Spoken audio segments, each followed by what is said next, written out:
Good morning, good afternoon, or good evening, depending upon where you live around the world. We carry on in this video directly after the previous with the creation of the dome via the conventional method, as seen on the right, and the modified or just the alternative method. Each have perhaps a strength and a weakness. I don't see one as being better than the other. There is a third method which I will actually start to include, which is called the quad method of drawing a dome. Now, we've covered that, but I've left it or relegated it to a more, how would you say, second tier approach, but I may have to revisit that. I had been saying quite regularly that I don't see one as being better than the other. I might have to change that to saying no method that generates the dome-like structure of a geodesic dome is superior over the other, unless it can be shown to be deficient. They are just alternate ways of achieving a very, very similar outcome. And this is a representation of it here. This was taken from, I think, Viking Domes.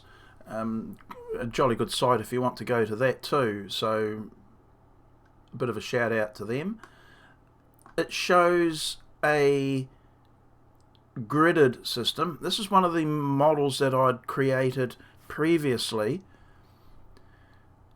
and it has what I was referring to as a, now it's not, so please bear with me, but when I look at it I think of a truss, because all the members are in a vertical line above each other in this case. So when you look at it from the side, the members here that make up, or the combined members or components, make up a vertical orientation, or have a vertical orientation. Now this is a much easier method to draw, you would think, because of the regularity, but only in plan view. So the method of generating this, I don't yet have a method that's similar to these two to be able to achieve that. I'm going to have a go, but that is, I think, a very good way of looking at it. And we've got, as I said, another video where we created this inadvertently. I didn't know it because I was using the front elevations to generate them, and it turned out to be that they had perfectly aligned components. So obviously the Quadro, whether that's their correct name, but this is what Viking Domes uses to describe it. Okay, we will carry on. I'll get rid of that. Don't need that. What we're going to do now is, for both of them, we're going to leave these as references, and we'll move across with a copy, and we'll create the intersection plane that make these domes flush in plane for the leg, because as you can see at the moment, if you look on this, at the side of them, they sticky out and sticky back in, and that's not what we want. So to achieve that, we create planes based upon the points within the geometry to achieve that, as we have shown in other videos. And we have to create a base so that the point of the leg remains constant, at least in the distance out from the center. Only the elevation of it alters, and the rationale upon how much we lift it is a bit more subjective than that. This is quite an objective method of drawing. The height upon which we will create the leg by lifting the base is, I think, quite subjective. Okay, so I'll bang on. I'll make this a copy of this, move it across probably 3 meters, and zoom in on this. In fact, I'll hide the rest of them for just now so they don't distract. And this is very simple. All we do is, on both methods, we create the plane in exactly the same manner. In fact, I'll group this just now. I can always ungroup it. We drop a line down from this point. It is the last strut in this section of the dome. In this case, this being a 4 segments to the dome, a 4V. We take it from this point here, we drop it down vertically. I hit the up key on the keyboard, and I just drop it down until it hits the base. So I indicate that by obtaining a point that is on the base, and click that. I come across, which will be directly in the red axis to this point, click there. I go up, hit the up key again to lock it into the vertical, and I reference it to this point and click, hold my cursor, and then I've created a plane which I'll group where it will intersect the dome. I like to colour this. It's just for my sake.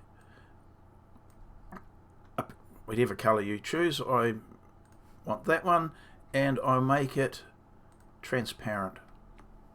Is that important? No, just looks good, but it can aid. Now I'm going to aid you in the way of you can see through it, so you can see other parts of the dome. Now I rotate. Oh, why didn't that rotate? I'll rotate that 90 degrees. And again, I like typing the degrees in just on the off chance that I bump something before it is saved. I feel that is a much more thorough method, and it helps to eliminate those little trip-ups that you may come across. Okay, now you can see the point at which the dome is intersected, and either this point here or this point here can logically be where you make your bottom leg. I was just trying to think of how to word that.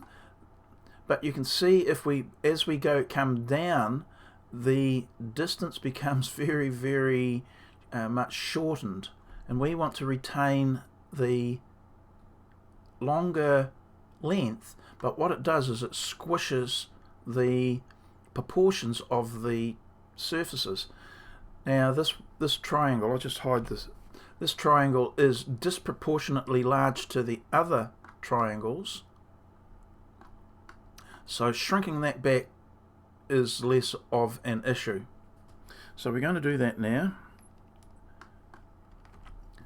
So all we have to do is we take the line tool, find the intersection point, which will be where the surface and the dome intersect. It intersects there as well. I come down to that point and I can create my leg. Now you say I can't see anything. Well, correct. It's underneath. I'll make a group. Now I'm going to unhide it so the things in the background will pop up as well. So I'll get rid of those just now. Oops. And now we can start to create the other 3 surfaces. We've got the leg surface. Get rid of that now. That was the only time it was needed for this part of the creation of the dome. But now we've got the points that create that surface. Make a group. This surface.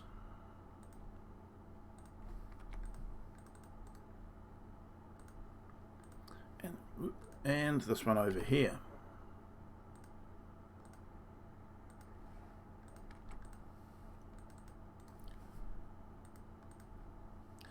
Now I'll need to ungroup or explode. I can get rid of, I'll explode that as well. I'll get rid of that surface, and that surface, and that one. And now I'll regroup to make the dome that we want to use to compare when we make the second version. So I'll just move this back, a copy of it, 5 meters, and I will rotate that 90 degrees times 3 to give me my dome. Now by unhiding, I can compare.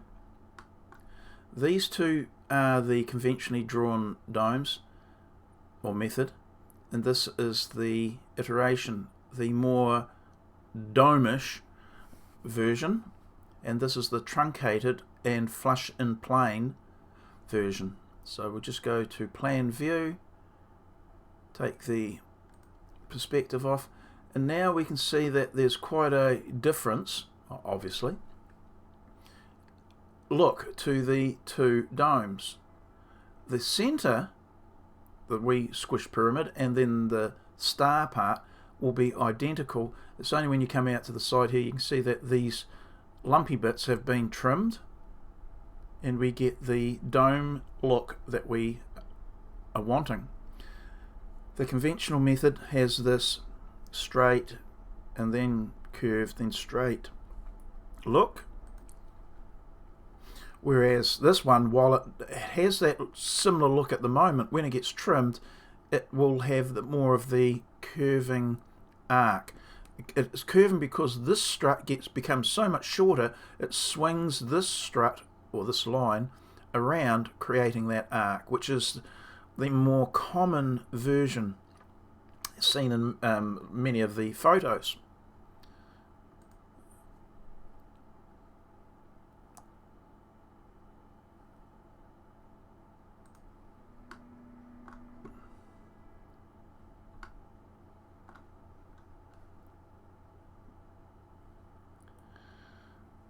Okay, now if we just orientate ourselves a little bit and check the side view, or the front view as it were, we can start to see the height of the dome compared to the height of the leg.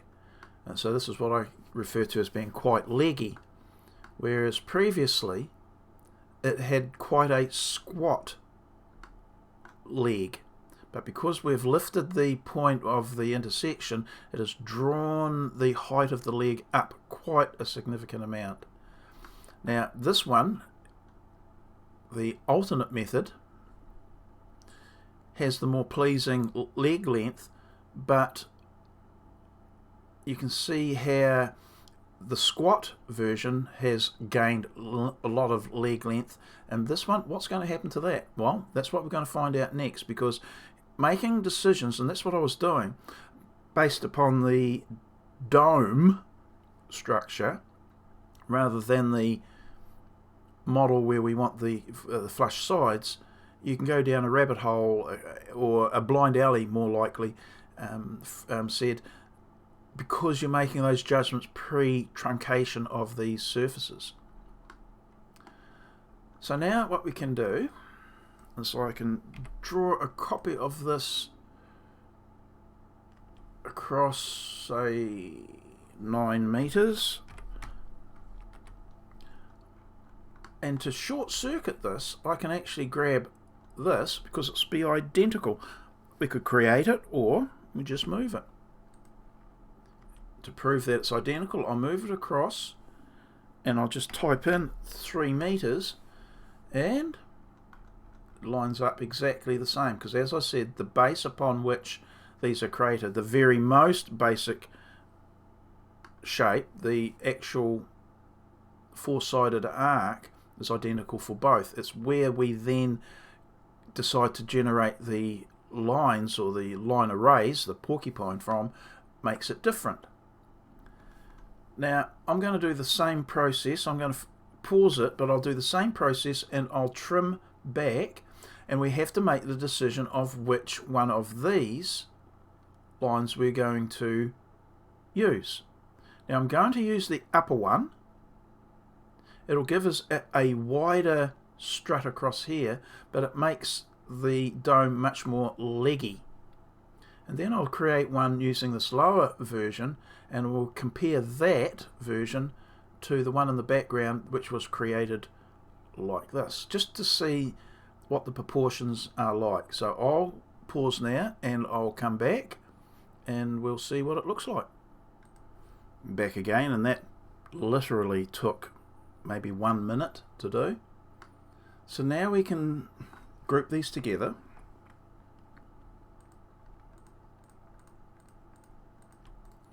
Make a group, move it back.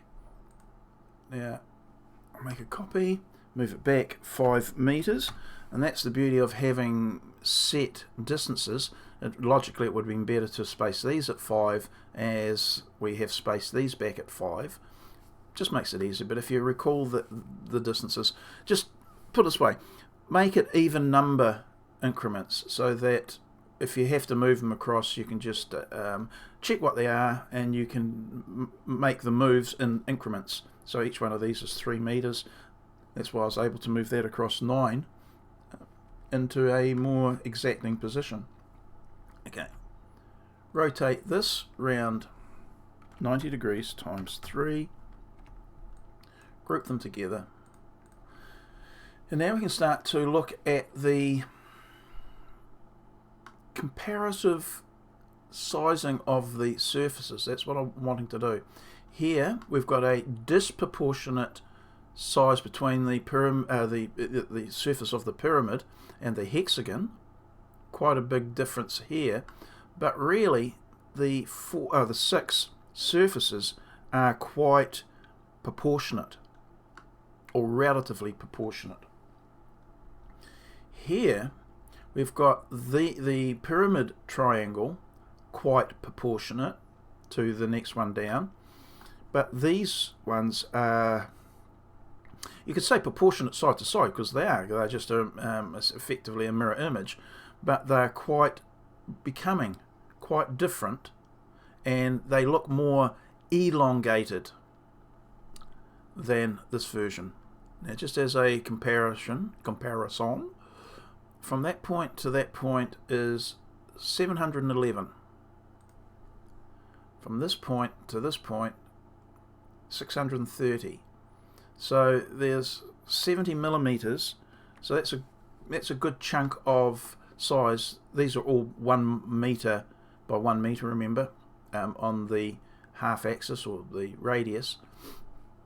And the location of this strut really does dictate significantly the shape overall and these proportions, whether this is more squished down in this direction compared to here. Is that important? Yeah, I'm not making that comment yet. I will hide the base models, go to a front view, take the perspective off, and we can start to look at the differences. We'll ignore these just for just now, and we can start to look at what they look like front on or side on. The height of the leg, you can see here, we've got it's being a little bit leggier in this alternate version. Means that we need to shrink this one down, but by doing so we get rid of the nice length of the line here, or the strut. Is that important? Don't know. We've got 2 methods of doing that, and hence why I'm doing this set of videos. You can choose to shorten this, or you can lift the base, And in previous iterations I've been lifting the base, which retains the length of this. The kind of downside, it's not, but it's, you still want to retain a little bit of an angle between these two surfaces, and the more you lift the base up, the more that becomes flattened, and there is a point where it becomes straight, and that's structurally less desirable, because you've got more of a the flatter it comes between the two surfaces, the smaller the dihedral angle, the more chance you have of this point becoming a hinge point sufficient for it to collapse in, which we really don't want. You lose the dome effect. So we have to be careful where we put that. Or you may put a tensioning or a tendon on the inside between this hub and this hub. You can put a tensioning tendon and possibly a small spacer block, so that as you tension that, the block pushes against the strut, creating a truss, and makes the dome more rigid. It doesn't, however, stop the flexion of the dome outwards. It stops the flexion inwards under vertical loads like wind or snow, but wind works in two directions, and we've got to be a wee bit mindful of that. To rely on the rigidity of the hub or the intersection point, if you're using hubs and struts, loads up that hub. So be mindful, and of course this one. So be mindful of that. You haven't got a triangulation of other parts of the dome that would help to dissipate and strengthen this point. So be mindful of that. That's a serious consideration. Right, we'll unhide. I'll take the perspective off, and it's running along now. We've got the video, so we've got to this stage. The next stage is altering the length of the legs, because at the moment this would be too leggy, too high for what we want, and we want to get that look of that nice, sleek, low, sweeping dome look. So I'll end it here, and I'll come back with another video. I will probably label these very similar to the file name, both methods. Well, it would relate to having two methods, but that it's the condensed versions, even though the longer videos, because we're doing both models and examining the pros and cons. That's why we're blowing out the time a little bit. Okay, so I'll wander off, and I'll come back with the next exciting episode of the Dome Creation series. Okay, bye.